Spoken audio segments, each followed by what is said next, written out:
Adam here with Wholesale Septic Supplies. So sometimes in shipping the Secoh models and other pumps as well, they don't have safety screws anymore. They have switches.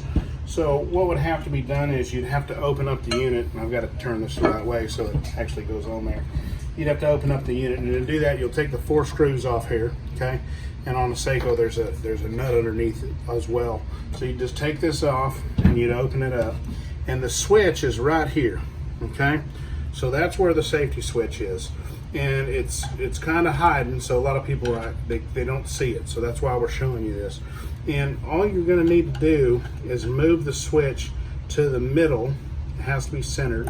So you move it like that, move it to the center, and the pump will turn on. Okay. This happens in shipping because the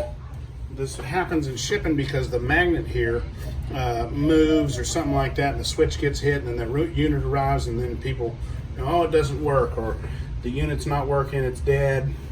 We get electricity to it, but it's not working. So this should help you figure that out. That's all you got to do, and you're done. You're also going to have to do that when you rebuild this pump, because when the diaphragms tear, that's what it's initially for, is so it shuts the unit off so it doesn't damage itself. But all the Secoh models are going to have this same type of switch on there. So this is an EL8017.